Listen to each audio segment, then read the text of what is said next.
Hello everyone, welcome to another video. In today's video, I'm going to show you how to deploy a three-tiered container application with Docker Compose.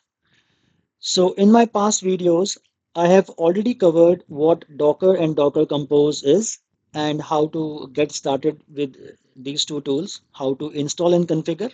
So all that has already been covered in my past videos, and I highly recommend that you watch those videos as well to get all the understanding around the concepts that you need to complete this particular video. All right, so let's get started. So as you can see, I have a GitHub repo where I have mentioned all the steps, all the details around this three-tier application. So the three tiers of the application are going to be front-end, a back-end, and database. So front-end is when a user accesses your main application website on a browser. So that is your main front end part of the application. Okay. Then you also have the backend. The backend is where your main application logic resides, or you can say the main business logic where a bulk of the processing is happening with your application. Okay. So it can also be called as the brain of the application. It is used to handle the requests from the end users, and this component or this tier of the application also talks to the database. Okay, then your third tier is going to be your database where all the data is persisted inside a database. Means that whatever data is being generated from the front end, okay, so all that data is stored in a database in a persistent way, which means that if your container is crashing, or if you have lost your container, if your container has been terminated, even then your data is going to reside outside the life of the container. Okay, so you're going to have a persistent database when you use this database tier of the application. Okay, it can be anything. It can be related to information, it can be related to products. It depends what kind of application you're trying to deploy. So all that data is going to be persisted inside the database.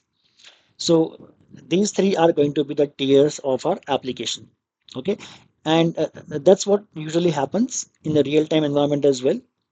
I mean, it can get really complex, but these are the bare minimum tiers that you will see with most of the production grade applications. Okay, and in this example, I'm going to show you how to build this application from absolute zero, from scratch. Okay, so we're going to share all the details around how a DevOps engineer interacts with a team of developers to build an application from zero. Okay, but before that, let's just understand the entire application's architecture. So here you can see we have a front end. So in front end, I'm using React plus Tailwind. So Tailwind is a CSS utility that is used to build a website. Okay, and then React is also used along with it. So React plus Tailwind is going to build your front end part of the application, and this front end part is going to be served by an nginx based web server. Okay, so in front end, I'm using React React plus Tailwind CSS. So Tailwind is a CSS utility that is used to build a website. Okay, so I'm using React plus Tailwind to build this front end part of the application, and this this part of the application is going to be served via an nginx based web server. Then in the backend, I'm using Node.js. Okay, so Node.js is going to build our backend APIs that are going to be used by the front end to interact with it, and also this backend is going to interact with the database as well. Okay, and then for a database, I'm using PostgreSQL. So I'm going to be using uh, PostgreSQL version 15 image that is available on Docker Hub. Okay, and all this configuration related to these three tiers of the application are going to be inside my Docker Compose file. Okay, so I just need to execute the file to build my application right from scratch till the container is in running status. Okay, so it's going to be really fun, and it's going to be really simple as well. Okay, it's not that hard. Once you have a lot of practice around these things, it's going to be really simple. Okay, all right, I hope this concept is clear to you. Then next, as I just spoke about, that we'll be using different components for different part of the application. Okay, then let's talk about how these three containers are going to talk to each other. So since we're using the concept of Docker Compose, so in Docker Compose, when you build an application, the components can talk to each other by default on network. Okay, so that's what they're using behind the scenes to talk to each other. So that's how they're able to connect to each other. So if I talk about a little bit more details of what actually happens behind the scenes when you build this application. So a user is going to open the application in a browser. The application will be accessible on port 80. Okay, so we can access the application on the server IP that we'll be using to build our application. On that, if you use port 80, you can access the application as an end user. Then, as I mentioned, front end, which is the React, which is where we are using React plus Tailwind to build this front end part of the application, is going to be served by nginx. Nginx is a lightweight web server, right? Then, when the user does something, which means that clicking any button on the website, the front end is going to make an HTTP request to the backend. Okay, the request can be like a the get request, for example, from the user to retrieve some data from the database. Okay, so I'm just taking a very random example here. So in that case, the front end is going to make an HTTP request to the backend, and then the backend, which is based on Node.js, is going to receive the request. It's going to process it, and then it's going to talk to the PostgreSQL database. Then the database is going to send that data back to the backend, and then the backend is going to send that data to the front end, which is going to display it to the user on the application or on the website. Okay, so they all run in a separate container. So when we use this uh, Docker Compose to run our container, the three containers here, so these three containers are going to run in their own separate environment. All right, but they will be connected via a shared network. Okay, so this is going to be this private network, which is only used to connect these three containers together and nothing else. Okay, and they can talk to each other using the service names, example backend and DB. So whatever names we are going to define in our Docker Compose file, those names can be used by these containers to talk to each other on a network. Okay, then why we are using Docker Compose? Because just one command to spin up everything. So once you create this docker-compose.yaml file, you just have to run this command, docker compose up -d. It's going to stand up your entire application, okay, in one go. And since we're using Docker Compose, so there are no dependency conflicts because each container is going to be running in its own environment and it's going to have its own dependencies separately.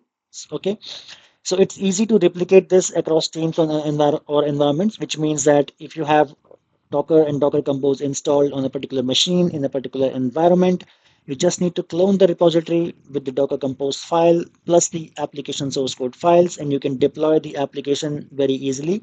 And the application is going to behave the same way as it has behaved in the past in other environments, on other machines. Okay, so it's easy to replicate this across teams or environments. So it's going to look like that you are deploying a mini version of how a real production apps run in the cloud. Okay, so I mean in production we generally run these applications in the cloud. Okay, but if you want, you can deploy this application on a local laptop as well. Okay, so it's going to replicate everything that you do on a cloud platform. In our case, it's going to be AWS cloud anyways, but I'm just giving you an example that you can run the same application on a local laptop as well, and it's going to behave the same way as it behaves in a cloud environment. Okay, so this I have already spoken about, so I don't want to just repeat the things. So you can just, I mean, go through this. So it's going to be front end, back end database, and I've just mentioned a few more details around this. Then I'm going to talk about how this Docker Compose file is going to look like, but this is just the diagrammatic representation of how a Docker Compose file is going to look like, and I'm going to explain everything to you, okay, in a while. So these are the steps that I've mentioned that you can use to deploy this application from scratch. Okay, so let's see what all steps are there to deploy this application on our AWS EC2 instance, which I'll be using for this video. So let's SSH to the machine. So I've already SSH'd. So I'm using an AWS EC2 instance based out of Ubuntu 24.04 LTS AMI. And I've already installed Docker and Docker Compose. If you need any help related to these two tools, you can refer to these two videos, which I've already done in the past in the same playlist. So one video is for Docker installation, another one for Docker Compose installation. So after you have SSH to the machine, you have to create this directory called project. So whatever you see in italic font are going to be the commands in this steps. Okay. So here, let's just run through these steps to deploy the application.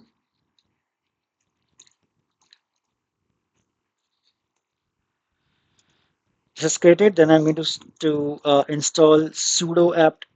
I'm going to install Git because you need Git to clone the repository. So if you have not installed Git, you can use this command if you're using Ubuntu. If you're using some other operating system like Red Hat or CentOS or Fedora, which are RPM based, you can use this other command sudo yum install git -y. Okay. In my case, it's going to be sudo apt install since I'm using Ubuntu. So Git is already installed on my machine. So I'm going to cd into this project, done. And then I'm going to, then another thing is you can set up SSH based authentication to GitHub, but it is completely optional. You don't have to do it mandatorily, but I'm using SSH based authentication, which means that I can use the GitHub repos which are based on SSH to clone the repositories on this machine. Okay, if you don't have that, you can also use HTTP based authentication as well. So to clone your repository using HTTP, you don't have to set up this SSH based authentication, so it is completely optional. Okay, in my case, since I'm using SSH, I'm going to use this particular command to clone the repository. So I'll copy this, and under this project directory, I'm going to copy this.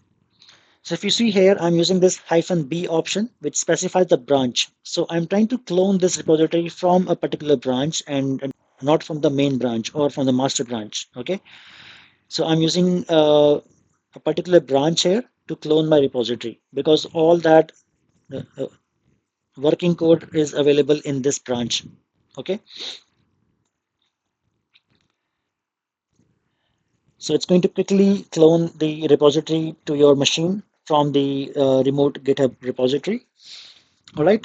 And if you do ll long list, you can see there's one folder created, create your React Tailwind application. So let's go into this. So you have to cd into this directory, and then simply you have to run this command docker compose up -d. But before I do that, I want to explain a few things that you need to understand from a DevOps engineer point of view.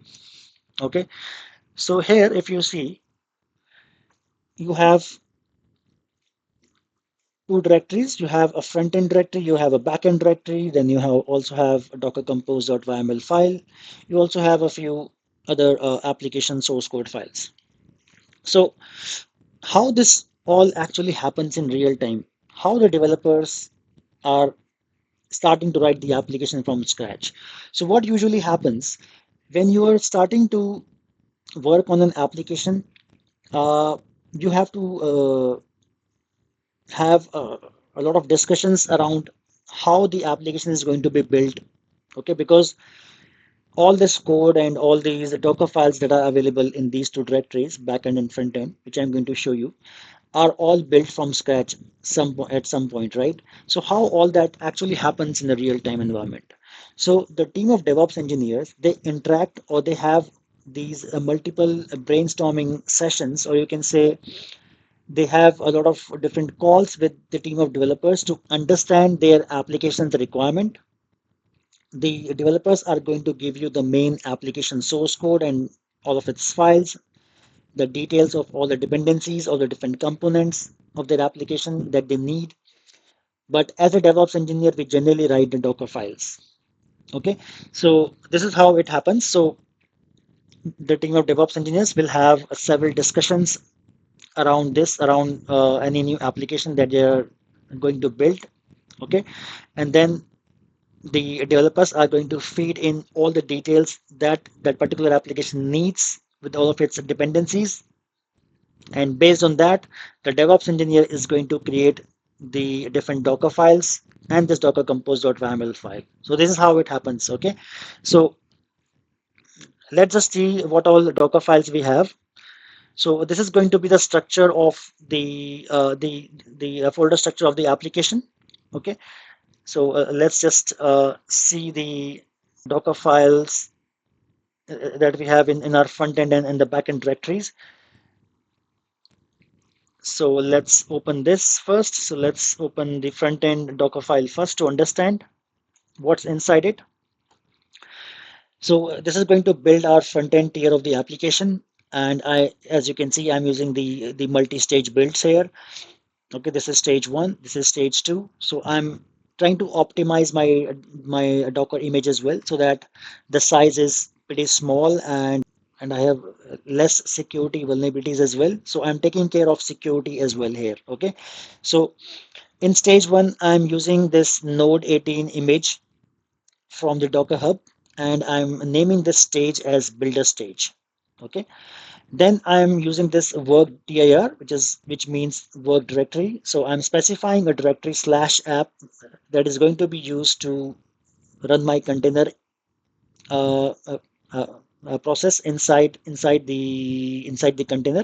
So it's going to be slash app where you have all your application logic, okay, which is going to be used to start your container process.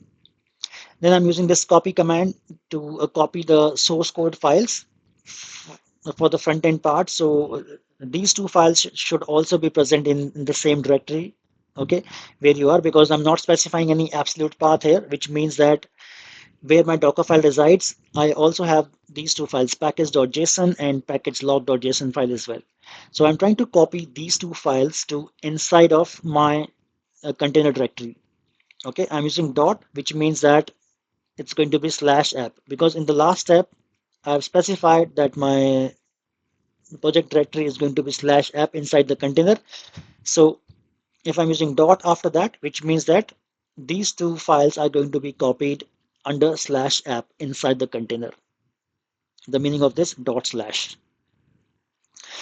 Then after copying these two application files, which are really important for the front end part, I'm I'm installing all the dependencies. So this npm install is going to install all the dependencies that this application needs to run. After that, I'm copying other source code files which are also required for the application to run. So I'm copying all the source code files from the present working directory on my machine to the present working directory inside the container, which is slash app in my case. Then I'm trying to build my artifact. Okay, so here I'm trying to build the main, you can say the main code of the application in the front end, which is going to be served by my nginx web server. So I'm using npm run build. It's going to create a directory called build, and inside the build directory, you will have your main artifact. from stage 1. Then in stage 2, I'm using nginx alpine image. So once again, I'm using alpine, which is going to which means that I'm using a very small sized base image here in stage 2, and I'm copying nginx.conf. So once again, this nginx.conf should be available in the present working directory. So I'm trying to copy this to inside of my nginx configuration directory path, which means that I'm trying to replace the default nginx.conf inside the container with my custom nginx.conf file. Then I'm trying to copy from my first stage, which is the builder stage. So I'm trying to copy this entire folder that I have built using this last command, npm run build. So I'm trying to copy this build directory to inside of this nginx container where I'm going to serve uh, this website from. Okay, so this is the main directory from where this nginx container is going to start serving the content. So all that content is already built using this React part of the application here, this stage. So I'm just trying to copy this inside this path where my nginx is going to serve the content from. Then I'm exposing this front end part on port 80. So I'm using expose, which is going to expose the port 80 on this nginx container. So which means that this container is accessible on port 80. Then I'm specifying the command or the CMD parameter, which means that the default command that is required to start my container. So this is going to be the command which is going to start my nginx based container, which is going to use this React based artifact to serve. I hope this is clear to you how these stages are being built to build your Docker image for front end part of the application. Then similarly, we can see our backend Dockerfile as well. So let's go to backend Dockerfile. So once again, I'm using multi-stage builds to optimize my Docker image, and also it's going to be really efficient to build this type of image, and it's going to be having less security vulnerabilities as well, because I will be having less packages in the final image that is going to be built for my uh, backend. So once again, I'm using this node 18 as the base image in the stage 1, and I'm naming this stage as builder stage. I'm specifying my directory as /app inside the container. Then I'm trying to install the dependencies. So first, I'm going to copy package.json and package.log.json files to inside the container in /app directory, and then I'm going to run this npm ci only production. So what I'm trying to do here is I'm specifying this parameter called only production, which means that just install the dependencies that are production based. So do not install any dev and test tools or test dependencies. Only install the production grade dependencies for my application.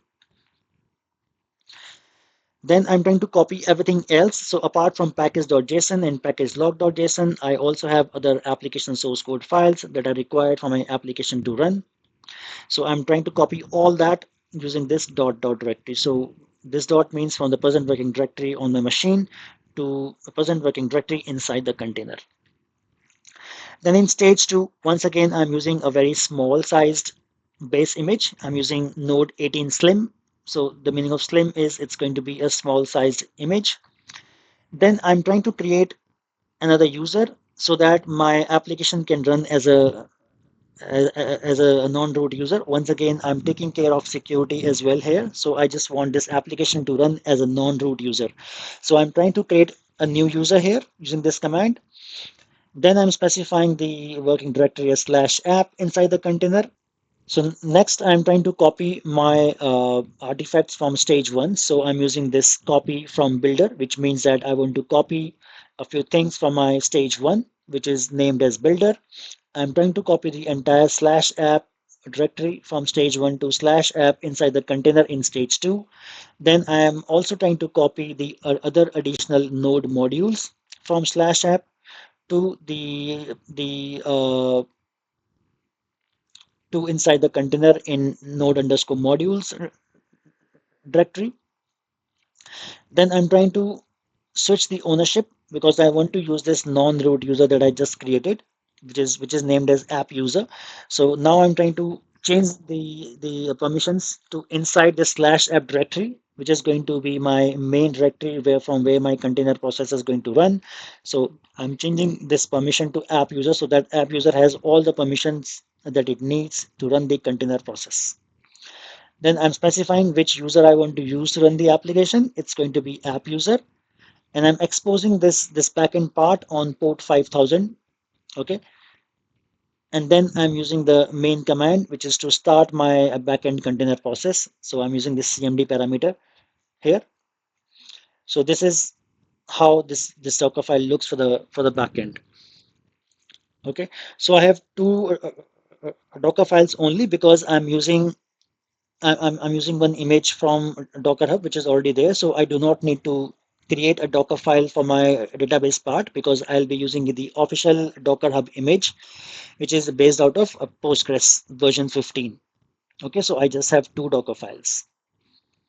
So let's see our Docker Compose file as well. So let's open it.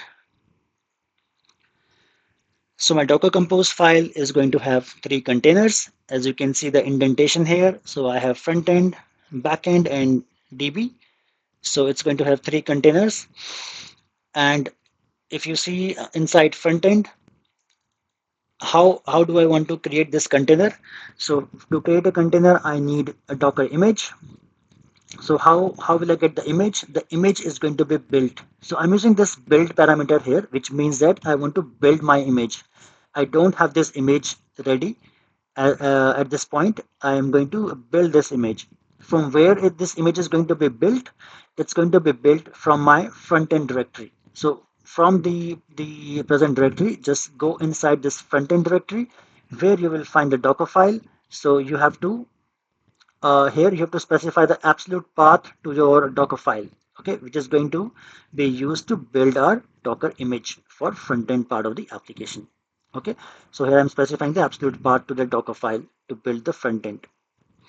Then ports, here I'm specifying which ports I'm exposing to expose the front end part. So I'm exposing this on port 80 on my machine to inside the container as well, because inside the container I already know in my Docker file I've used port 80 to expose this front end container.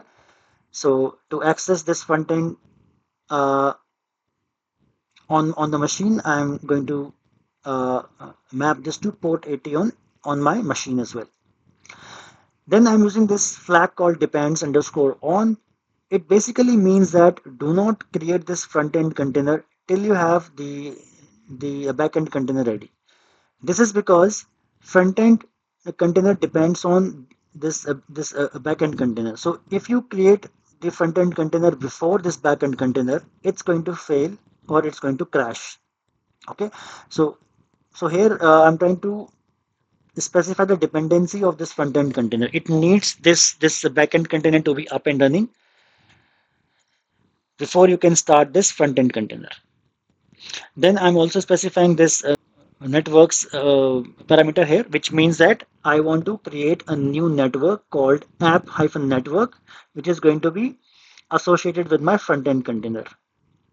Okay, similarly for backend, again, I'm going to build this image, which is going to be used to create my backend container.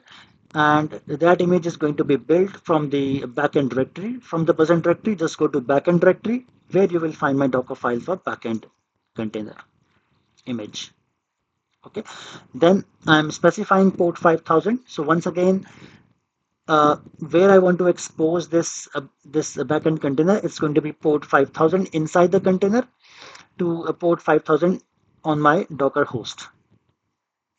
Then again, I'm using this depends underscore on parameter here because again, this backend needs this database to be up and running before it can be created. Else, it's going to fail or it's going to terminate. It's going to crash. So it's important that the containers are created in sequence. So it has to be database first, then your backend, and then your front end. Okay. So here I'm specifying this this particular parameter here to have this database container already ready before I create my backend container. Then under environment, I can specify any dynamic environment variables. So these variables or these parameters are going to be used to talk to the database.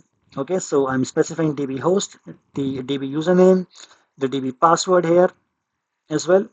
So here I'm specifying Postgres, but yes, in real world scenarios, you won't have this password written in plain text like this.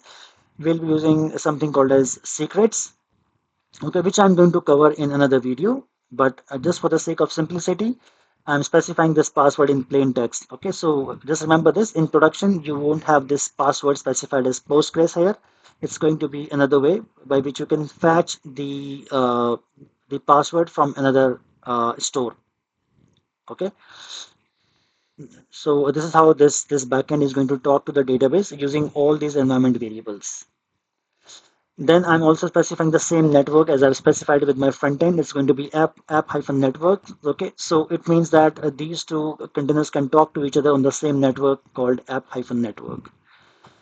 So similarly for DB, so since I'm not building the image for DB, I can use the image parameter here instead of build, because I'm going to be using an already uh, available image on my Docker Hub.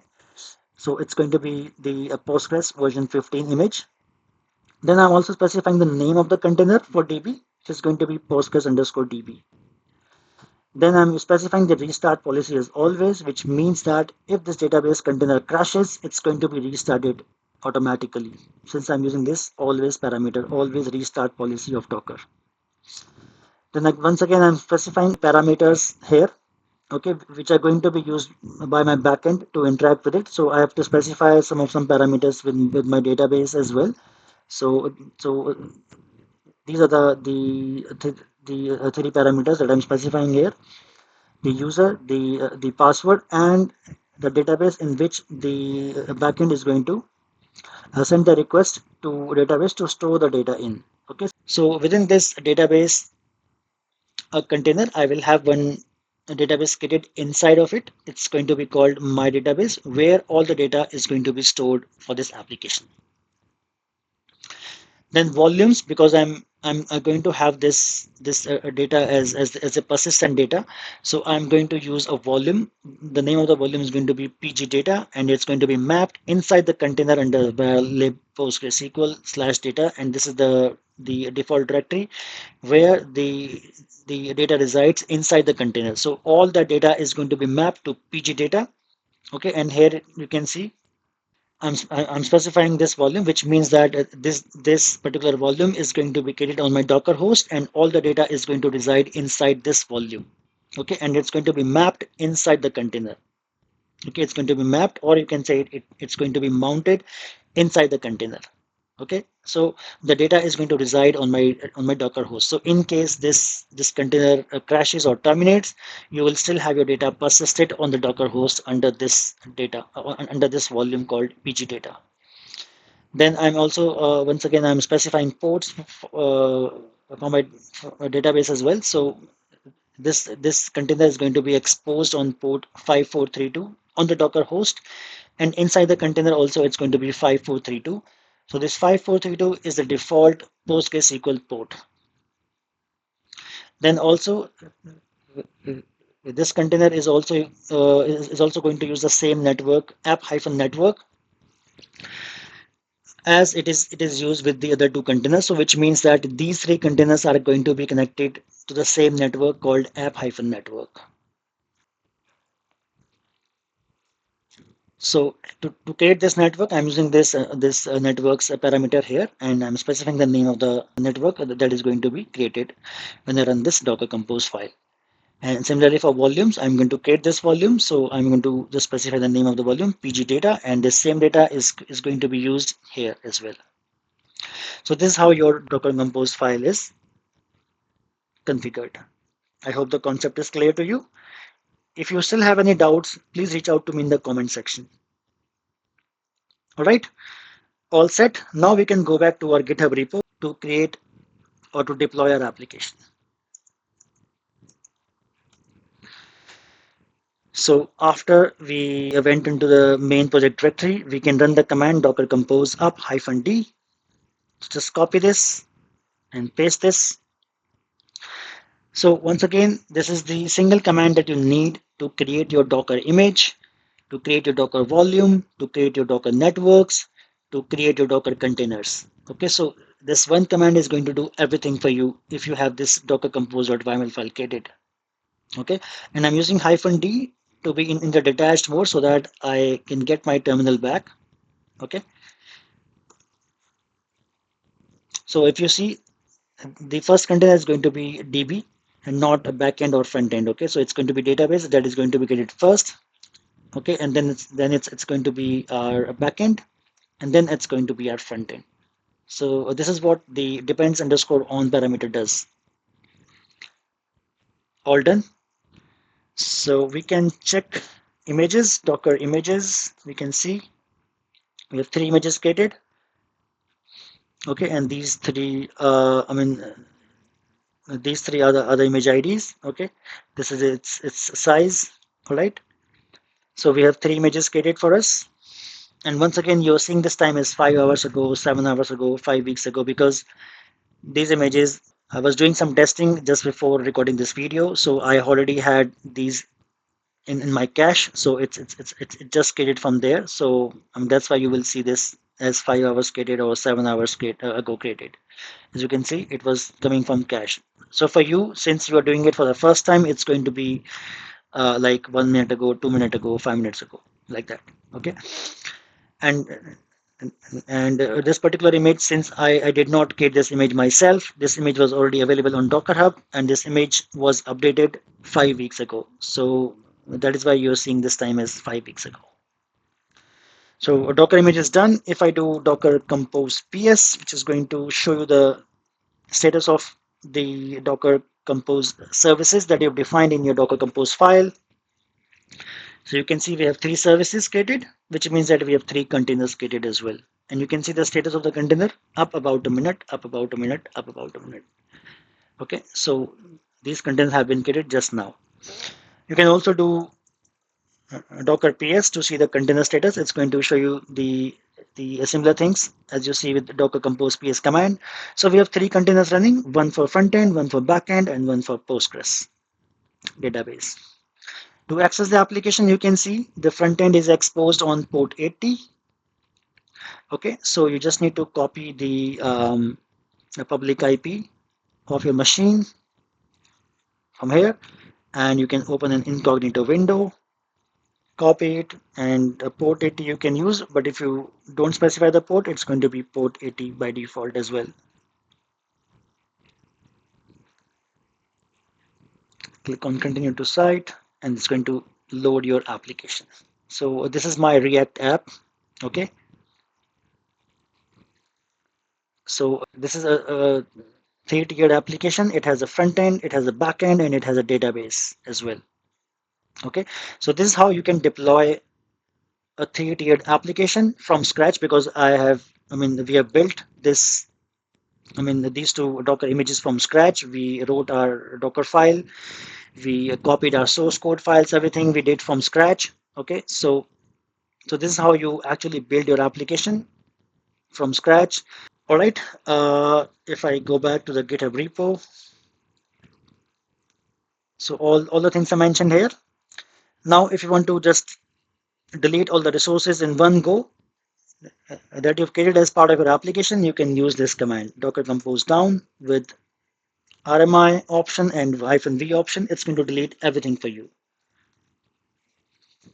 So it's going to delete the Docker images, the volumes, the containers, and the networks. All done. So I hope you liked the video. If you did, please hit the like button. Please share this video with others.